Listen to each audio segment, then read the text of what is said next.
Let's talk about our tropical storm Kompasu, which still the big topic out here. We have a lot to get to, though, about the impacts from the Philippines to Taiwan and eventually now moving into Vietnam. Winds right now are at 85 kilometers per hour, pressure at 975 hectopascals. But as I've been saying for days now, it's not about the center of circulation, which is starting to wrap up. We're kind of getting this donut shape around our storm, but it's about the overall girth, the broadness of it. In fact, I've seen reports of people into Taiwan surprised by this, and I can understand why they were surprised, especially farmers out here. The center passed just off the northern coastline of Luzon here, Region 1. Look at that, 625 millimeters in 24 hours in Baguio.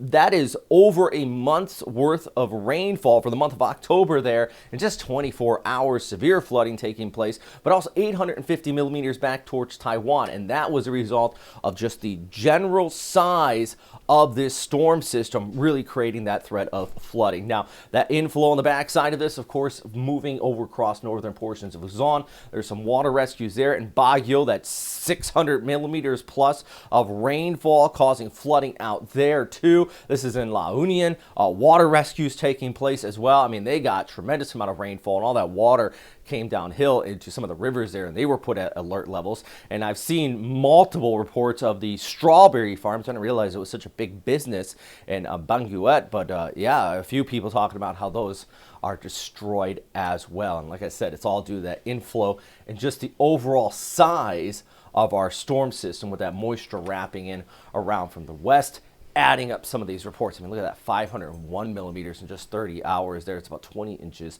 as well coming in from the west. All right, so let's talk about our satellite imagery in the forecast and where our storm system is headed next. As it tracks off here towards the west, we still have that inflow coming in from the backside. That means even down towards Mindoro, you're actually still seeing that onshore flow and scattered showers out there as well, and even back towards Taiwan. But if you're out here into Hainan and northern Vietnam, that's where our storm system is for sure headed next. So let's take a look at the forecast from the Japan Meteorological Agency. That's actually picking up in intensity, becoming a typhoon possibly as it passes over Hainan and eventually moving on shore into northern Vietnam. The same spot where Lion Rock hit just about a week ago.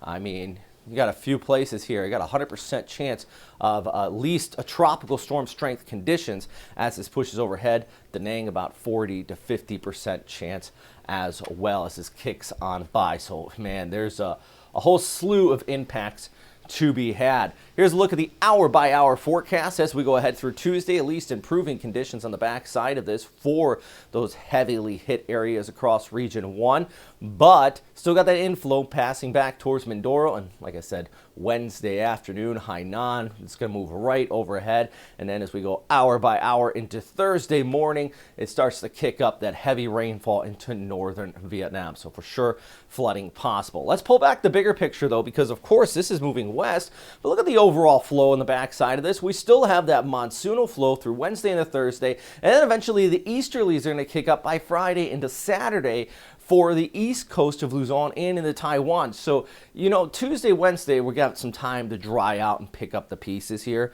But, you know, we still have that southwest flow, and then look at the easterlies kicking back in with those afternoon showers, which are going to be pretty abundant in the latter part of the week. I mean, you see it right here. This is Friday afternoon through the evening. Manila, look at that, thunderstorms as well, all the way down through the Philippines. So, you know, there's the broad range of impacts. I mean, not as nearly as much as we've seen before with Kompasu, Maring, but just due to that additional moisture on top of already saturated grounds, I do think we could see some additional flooding later this week. All right, let's take a look at our forecast for Tuesday. Cebu at 29 degrees. You know what? Tuesday's pretty much over with, at least at this point. But, you know, as we head into Wednesday, still going to be seeing kind of a very similar outcome here as well with those afternoon showers still across northern Luzon. But at least for Tuesday, still got those coastal showers there through this morning as well. I got to make sure I change that to the next day. I have to kind of switch back and forth between the morning and evening shows I put together here for you guys. But look at this in Manila. This is what I was talking about. We still have that inflow Thursday and the Friday on the back side of this. Still going to kick up those heavier showers, and then by Saturday and Sunday, afternoon storms still picking up as well. So all about that rainfall, guys, and of course, know your official sources, especially if you're going to be advised to evacuate or anything. Don't take my word, and don't take the word of just people on Facebook or YouTube. I mean, I am a certified meteorologist. I've been doing this for many, many years now. I forecasted all over the Western Pacific, actually forecasted locally in about every single country on this map. Probably one of the most experienced people. Yeah, I mean, I'm not going to say that, actually. But my point is, there's whole teams of people that cover these storms at Picasa, Taiwan, Weather Bureau, and even over towards Vietnam that have a lot more resources than I do. So make sure you listen to them. Anyways, hey, by the way, pulling back the picture, we also have our fish storm back there towards the east. Not too worried about that, but I do want to mention it. If we didn't have Kompasu to talk about, I'd probably have a whole video update on that. But we have Kompasu out there. All right.